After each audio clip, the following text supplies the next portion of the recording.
আল্লাহ 114টা সূরার প্রায় 29টা সূরা এরকম কাটা কাটা অক্ষর দিয়ে শুরু করেছেন। সুবহানাল্লাহ নাই? এই 29টা সূরা কখনো আল্লাহ একটা অক্ষর দিয়ে শুরু করেছেন, কখনো 2টা অক্ষর দিয়ে, কখনো 3টা দিয়ে, কখনো 4টা দিয়ে, কখনো 5টা দিয়ে। একটা অক্ষর দিয়ে আল্লাহ কোরআনের সূরা শুরু করেছেন। এরকম একটা সূরা বলেন, নুন ওয়াল কলামি ওয়া মা ইয়াসতুরুন। নুন, নুন দিয়ে সূরা শুরু হয়ে গেছে। তারপরে কফ, এক অক্ষর দিয়ে সূরা শুরু হয়ে গেছে। সুবহানাল্লাহ পড়েন। এবার বলেন 2 অক্ষর দিয়ে সূরা শুরু হয়েছে এরকম সূরা বলেন। এত দূরে যান কেন? এটা আছে না নাই? ইয়াসিন। সুবহানাল্লাহ পড়েন। ইয়াসিন 2 অক্ষর দিয়ে। তারপরে হামিম। এবার 3 অক্ষর দিয়ে আল্লাহ সূরা শুরু করছেন এরকম, আলিফ লাম তাসিন মিম। আল্লাহু আকবার।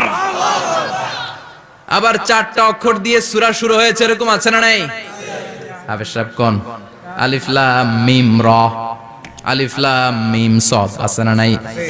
আবার 5টা কাটা অক্ষর দিয়ে সূরা শুরু হয়েছে এরকম সূরাও আছে না নাই? সূরা মারিয়ামের শুরুতে কি আছে? কাফ হা ইয়া আইন সাদ। সুবহানাল্লাহ পড়েন। এরকম প্রায় 29টা সূরা আল্লাহ কাটা কাটা অক্ষর দিয়ে শুরু করেছেন। কোনো বাক্য দিয়ে নয়, কোনো শব্দ দিয়ে নয়। কি দিয়ে? হারফ দিয়ে। হারফ, এই হারফগুলোরে বলে হুরুফ আত-তাহাজ্জি বা হুরুফ আল-মুকাত্তাআত, কাটা কাটা অক্ষর। মনে রাখবেন কোরআনের আয়াতগুলো 2 ভাগে বিভক্ত, একটা মুহকাম, একটা মুতাশাবিহ। মুহকাম মানে যেগুলোর অর্থ আমরা জানি, যেগুলোর ব্যাখ্যা আমরা জানি, যেটার ইন্টারপ্রিটেশন, এক্সপ্লেনেশন আমাদের জানা আছে। আর মুতাশাবিহ আমরা অর্থ জানি না, আমরা ব্যাখ্যা জানি না, এটা দিয়ে আসলে কি বুঝাইছে আমরা কেউ জানে না। জানে একজন, চিল্লায় বলেন তিনি কে? আল্লাহ বললেন, ওয়া ইন কুনতুম ফি রাইবিম মিম্মা নাযালনা আলা আবদিনা ফাআতু বিসূরাতিন মিন মিসলিহি ওয়াদউ শুহাদাআকুম মিন দুনিল্লাহি ইন কুনতুম সাদিকিন। আল্লাহ বললেন, ও জাহেলি যুগের লোকেরা, শোনো শোনো, এত আরবি কবিতা বানাতে পারো, এত গল্প লিখতে পারো, আরবিতে এত নোবেল বানাতে পারো, উপন্যাস বানাতে পারো, আর্টিকেল লিখতে পারো। আমার নবীর উপর যে কোরআন আমি নাজিল করেছি, এই কোরআনের ব্যাপারে অন্তরে যদি কোনো সন্দেহ থাকে, বাপের বেটা হলে পারলে কোরআনের মতো একটা সূরা বানিয়ে নিয়ে আসো। পারছে? কিয়ামত পর্যন্ত কেউ পারবে? বিশ্বনবী যেই জামানাতে এসেছিলেন, ওই জামানায় আরবি ভাষা সাহিত্যের উৎকর্ষতা সাধিত হয়েছিল। আরবি ভাষার এতটা উৎকর্ষ পৃথিবী কখনো দেখে নাই। কবিতা, গদ্য, পদ্য, গল্প, উপন্যাস, রচনা, প্রবন্ধ, আর্টিকেলের শৈলাপ।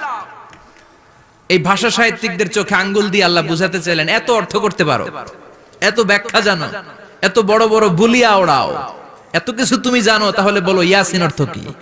সুবহানাল্লাহ কইবেন না? তাইলে বল, নুন অর্থ কি? কফ মানে কি? আলিফ লাম রা মানে কি? ফাবুহিতাল্লাযী কাফার। কেউ জানে না, কেউ উত্তর দিতে পারে না। কোন সুবহানাল্লাহ। এটা কোরআনের মুজিজা, এটার অর্থ কেউ জানে না। আর এগুলোর অর্থ নিয়ে খোঁচাখুচি করাও ঠিক না। তবে মুফাসসিরিনে ইকরাম এগুলোর কিছু অর্থ সম্ভাব্য বলার চেষ্টা করেছেন। যেমন ইয়াসিনের অর্থ ইবনে আব্বাস বলেছেন, এর অর্থ হতে পারে ইয়া ইনসান, হে মানুষ। সুবহানাল্লাহ পড়েন। কেউ কেউ বলেছে এটার অর্থ হতে পারে ইয়া সাইয়্যিদ আল মুরসালিন। কেউ কেউ বলেছেন ইয়াসিন হতে পারে ইসমুল্লাহ, আল্লাহর নাম।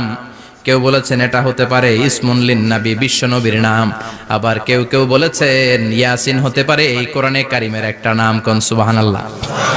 এই সম্ভাব্য সব কথাগুলো বলে পৃথিবীর সব মুফাসসিররা বলতে বাধ্য হয়েছেন, আল্লাহু আ'লামু বিমুরাদিহি বিহি। এটার দ্বারা আসল অর্থ যে কি, এটা আমরা কেউ জানি না। জানে কে? আল্লাহ। চিৎকার করে বলতে হবে, জানে কে? তাহলে এই সূরার মর্যাদা কম কম না বেশি বেশি? কলবুল কোরআন, এটা কোরআনের কলব। একবার পড়লে 10 পড়ার সওয়াব। আবার মুমূর্ষু ব্যক্তির সামনে বসে সূরা ইয়াসিন তেলাওয়াত করতে বলা হয়েছে। তাহলে মৃত্যুর কষ্টরে হালকা করে দেয় কে? আল্লাহ। আবার রাত্রি বেলা সূরা ইয়াসিন তেলাওয়াত করলে সকাল বেলায় নিষ্পাপ বানায় দেয় কে? আল্লাহ। মনে থাকবে? কোরআনের কলবের নাম কি? ভুলে যাবেন না তো? বেশি বেশি তেলাওয়াত করতে রাজি আছেন? সকাল সন্ধ্যা তেলাওয়াত করবেন তো? সূরা ইয়াসিন ছাড়াও এই সূরার অনেকগুলো নাম তাফসীর গ্রন্থে পাওয়া যায়। এই সূরার একটা নাম হচ্ছে সূরাতুল কাদিয়া। সূরাতুল কাদিয়া, তাকদি হাজাতা কারিইহা। যে এই সূরা তেলাওয়াত করে ওই তেলাওয়াতকারীর যে হাজত আছে, প্রয়োজন আছে, এই সূরার বরকতে আল্লাহ তার প্রয়োজন পূরণ করে দেয়। আমাদের জীবনে প্রয়োজন আছে না নাই? কার কাছে চাইবো? বিপদে পড়লে কারে বলবো? আমরা বিপদে পড়লে প্রথমে শেয়ার দেই ফেসবুকে। কোথায় শেয়ার? আগে শেয়ার দিব কার কাছে? মনে থাকবে? বিপদে পড়লে ফেসবুকে শেয়ার দিব না, বন্ধুরে শেয়ার করব না, বউয়ের কাছেও পরে শেয়ার করব, আগে শেয়ার করব কার কাছে? মনে থাকবে? এজন্য বিশ্বনবী বলতেন এই সূরার নাম সূরাতুল কাদিয়া, মানুষের হাজত পূরণ করে দেয়। এই সূরা তেলাওয়াত করে যদি আপনি আল্লাহর কাছে কোনো বিপদ থেকে পানা চান অথবা কোনো প্রয়োজন নিয়ে দোয়া করেন, সূরার বরকতে প্রয়োজনটা পূর্ণ করে দেয় কে? কেউ যেটা পারে না পারে কে? কেউ যেটা দেয় না দেয় কে? কেউ যেটা শোনে না শোনে কে? তাহলে পেলাম সূরাতুল কাদিয়া। আরেকটা নাম আছে সূরার, সেটা হচ্ছে সূরাতুল আযীমা, সুমহান সূরা। কি সূরা? সুমহান, আযীমা। এই আযীম আর আযীমা এই শব্দ দুইটা অনেক দামি, আল্লাহ যে কোনো জায়গায় ব্যবহার করেন নাই। বিশ্বনবীর চরিত্রের উপমা দিতে যে আল্লাহ আযীম শব্দ বলেছেন, তাই না? রব্বুল আলামিন বলেন ওয়া ইন্নাকা লাআলা খুলুকিন আযীম। ও নবী, সাধারণ কোন চরিত্র আপনারে আমি দেই নাই, আপনারে আমি দিয়েছি আযীম একটা চরিত্র, খুলুকুন আযীম। And verily indeed you are on a very good standard of character. অসাধারণ চরিত্র দিয়েছি। বিশ্বনবীর চরিত্র বুঝাতে যে আল্লাহ কি শব্দ ব্যবহার করেছেন? কথা বলে না, তাফসীর শিখে যেতে হবে। কোন শব্দ ব্যবহার করেছেন? আযীম। আবার আল্লাহ নিজের পরিচয় দিতে যে আযীম বলেছেন, ওয়ালা ইয়াউদুহু হিফযুহুমা ওয়া হুয়াল আলিয়্যুল আযীম। সুবহানাল্লাহ। আকাশ জমিনের নিয়ন্ত্রণ করতে যে আল্লাহ কখনো ক্লান্ত হয় নাকি? কারণ তিনি হচ্ছেন আল আলিয়্যুল আযীম। আল্লাহু আকবার। তার মানে নবীর চরিত্রের ক্ষেত্রে আযীম, আল্লাহর নিজের সত্তার ক্ষেত্রে আল্লাহ বললেন আযীম। আবার বললেন কিয়ামতের দিন গোটা পৃথিবীটারে আমি নাড়িয়ে দেব, গোটা পৃথিবীতে একটা আমি ভূমিকম্প দিব। এই কথাও কোরআনে আছে না নাই? ইযা জুলজিলাতিল আরদু জিলজালাহা আল কারিয়াতু মাল কারিয়া। পুরো পৃথিবী কাঁপিয়ে দিব। এই কাঁপাকাঁপিটা ওই দিনের ভূমিকম্পটা কি অন্যান্য সময়ের ভূমিকম্পের মতো হবে? এই ভূমিকম্পকে আল্লাহ বলেছেন আযীম। ইন্না জালজালাতাস সাআতি লা শাইউন আযীম। সেদিনের ভূমিকম্প সাধারণ কোনো আর্থকোয়েক নয়, সাধারণ ভাইব্রেশন না, এটা আযীম। আবার আল্লাহ কোরআনকেও আযীম বলেছেন, ওয়ালাকাদ আতাইনাকা সাবআম মিনাল মাসানি ওয়াল কুরআনাল আযীম। ও নবী, আমি আপনার নিত্য পাঠনীয় সপ্তবাক্য সূরাতুল ফাতিহা দিয়েছি, সাথে সাথে কোরআনে আযীম দান করেছি। সুবহানাল্লাহ। তার মানে কোরআনের ক্ষেত্রে আযীম, কিয়ামতের ভূমিকম্প এটা আযীম, আল্লাহ নিজেও আযীম, বিশ্বনবীর চরিত্র। আবার এই সূরাটাও যেহেতু দামি, এজন্য এই সূরার নাম সূরাতুল আযীমা, সূরাতুল সুমহান সূরা। এটা যেন তেন সূরা নয়, এটা তো কোরআনের কলব। কলব ছাড়া মানুষ বাঁচে? হার্ট ফাউন্ডেশনে যেয়ে দেখবেন মানুষের কি অবস্থা। হৃদরোগ, হৃদয় যার নষ্ট, তার যে কত কষ্ট। এই যে কি পরানো লাগে এখন? রিং পরায়, এনজিওগ্রাম, এনজিওপ্লাস্টি করে আর্টারি ব্লক করে ফেলে। চর্বি, এত চর্বি আমরা খাই, এত গরুর গোশত আমরা খাই। মনে রাখবেন, যেই প্রাণীর পা বেশি ওইটার ভিতরে কোলেস্টেরল বেশি। মাছের কয় পা? হ্যাঁ, নাই, এখানে নাই, মাছের পাটা নাই, কোলেস্টেরল নাই। মুরগির কয় পা? জোরে বলতে হবে। তার মানে কিছু কোলেস্টেরল আছে না নাই? গরুর কয় পা? কোলেস্টেরল বেশি না কম? এইবার কোন চিংড়ির কয় পা? সবচেয়ে বেশি কোলেস্টেরল কন্টেইন করে শ্রিম্প, প্রন, চিংড়ি। এজন্য এগুলো কম খাইতে হবে। তবে 40-এর আগে যারা আছেন ধুমায়া খান, 40-এর পরে এই যে মাটন, ল্যাম্প, ছাগলের গোশত, খাসির গোশত, চিংড়ি, এগুলো আপনার ডায়েট থেকে বাদ দিয়ে দিতে হবে। বুঝতে পেরেছেন? এজন্য এই সূরাটা যেন তেন সূরা নয়, এটা তো কোরআনের কলিজা, হার্ট, হৃদয়। এজন্য সূরাটা সূরাতুল আযীমা। সুবহানাল্লাহ পড়েন। তার মানে 1 নম্বরে পেলাম সূরাতুল কাদিয়া, 2 নম্বরে পেলাম সূরাতুল আযীমা, 3 নম্বরে সূরার আরেক নাম হলো সূরাতুল মুইম্মা। সূরাতুল মুইম্মা। মুইম্মার দুই অর্থ, এক অর্থ হচ্ছে এটার বরকতটা আম, সবার জন্য, যেই পড়ে সেই বরকত পায়, এজন্য মুইম্মা। আবার মুইম্মার আরেক অর্থ হচ্ছে যেই সূরা শত্রুকে অন্ধ করে দেয়। কি করে দেয়? এই সূরার প্রথম 9টা আয়াত যদি বিপদে পড়ে, শত্রুর কবলে পড়ে আপনি তেলাওয়াত করেন, শত্রুর চোখটারে অন্ধ করে দিবে কে? আল্লাহ। বিশ্বনবী মক্কা থেকে যখন মদিনায় যায়, হিজরতের সময় বিশ্বনবী সূরা ইয়াসিনের প্রথম 9টা আয়াত তেলাওয়াত করলেন। তেলাওয়াত করে আল্লাহর নাম নিয়ে ঘর থেকে বের হলেন। আশেপাশে কাফেররা ঘুরে কিন্তু বিশ্বনবীরে দেখে না, সবাই খালি এরকম এরকম করে, ডানে বায়ে হাতায় বিশ্বনবীর সামনে দিয়ে যায়, কিন্তু কাফেরদের চোখ অন্ধ করে দিয়েছে কে? আল্লাহ। এজন্য কোরআন তেলাওয়াত করলে কাফেরদের চোখকে অন্ধ বানায় দেয় কে? আল্লাহ। এজন্য সূরার একটা নাম হচ্ছে সূরাতুল মুইম্মা। কি নাম? অন্ধ করে দেয়। তাফসিরে কুরতুবির মুসান্নিফ ইমাম আল কুরতুবি, উনাকে জালিম বাদশা বন্দী করেছিল। ওনার তাফসিরে এসেছে উনি শক্তিশালী লোক ছিলেন, জেলখানা ভেঙে বাঁচার জন্য দিয়েছে দৌড়। উনারেও ধরার জন্য জালিম বাদশার সৈনিকেরা ঘোড়া নিয়ে রওনা হয়েছে। উনিও দৌড়ায়, ঘোড়াও পেছন থেকে আসে। ওমিয়া মানুষ কি ঘোড়ার দৌড়ের সাথে পারে? উনি হাঁটতে হাঁটতে হয়রান হয়ে এক বালুর ময়দানে যে ধপাস করে পড়েছেন।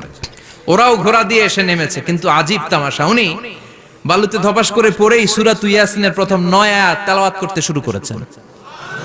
ওরা নিচে নেমে ডানে বায়ে সামনে পিছনে খালি খুঁজে, কিন্তু দেখে না, সামনেই কিন্তু বসা। ওদের চোখটার অন্ধ করে দিছে কে? আল্লাহ। বিশ্বাস হয়? ঈমান হয়? এজন্য বিপদে পড়লে সূরা ইয়াসিনের প্রথম 9 আয়াত পড়তে রাজি আছেন? আল্লাহ তুমি তৌফিক দাও। আর জোরে পড়েন আমিন।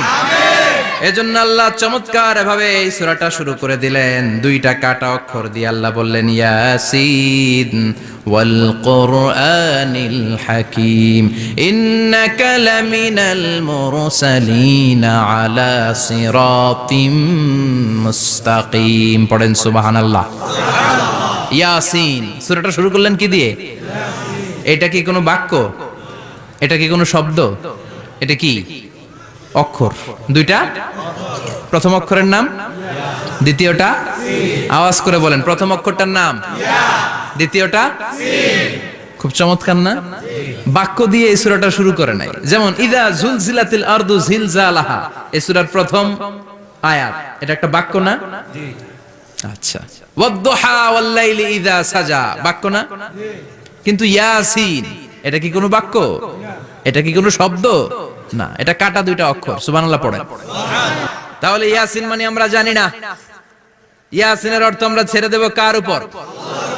এরপর আল্লাহ বললেন ওয়াল কুরআনিল হাকীম, প্রজ্ঞাময় বিজ্ঞানময় কোরআনের শপথ। ওয়াল কুরআনিল হাকীম, বিজ্ঞানময় প্রজ্ঞাময় কোরআনের শপথ বা কসম। ওয়াল কুরআনিল হাকীম, যে ওয়া, এই ওয়াটারে আরবিতে বলে ওয়া আল কাসামিয়া। কি বলে? ওয়া আল কাসামিয়া, কসম কাটার জন্য আল্লাহ এই ওয়া ব্যবহার করেছেন। যত জায়গায় কোরআনে আল্লাহ কসম কেটেছেন, ওই কসমের শব্দটার আগে ওয়া আছে না নাই? ও মিয়া, কোরআনে আল্লাহ সময়ের শপথ করেছেন, কসম কেটেছেন, যুগের কসম কেটেছেন। যুগের সময়ের আরবি হলো আল আসর। এই আসরের আগে ওয়া আছে না নাই? কি বলছে আল্লাহ? ওয়াল আসর, ওয়াল। আবার 3 ফলের কসম আল্লাহ কোরআনে কেটেছেন, কি বলেছেন? ওয়াত-তিন, মানে 3-এর কসম। জাইতুনের কসম কেটেছেন, বলেছেন ওয়াজ-জাইতুন। তুর পাহাড়ের কসম কেটেছেন, বলেছেন ওয়াতুরে সিনিন। যত জায়গায় কসম তত জায়গায় ওয়াও আছে না নাই? পাহাড়ের নামে কসম কেটেছেন, আল্লাহ বলেছেন ওয়াতুর। সূর্যের নামে কসম কেটেছেন, আল্লাহ বলেছেন ওয়াশ-শামসি ওয়াদুহাহা। সুবহানাল্লাহ কইবেন না? সুবহানাল্লাহ। ফজরের নামে কসম কেটেছেন, কি বলেছেন? ওয়াল ফাজর। জিলহজ মাসের প্রথম 10 রাতের কসম কেটেছেন, কি বলেছেন? ওয়ালায়ালিন আশর। জোর আর বেজরের কসম কেটেছেন, আল্লাহ বলেছেন ওয়াশ-শাফঈ ওয়াল ওয়াতর।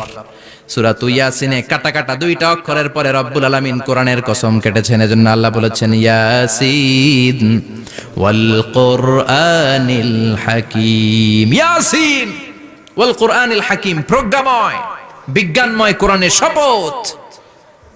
কোরআনের মধ্যে বিজ্ঞান আছে না নাই? বেশি না কম? বিশ্বাস হয় না? নাস্তিকদের কথা বিশ্বাস হয়?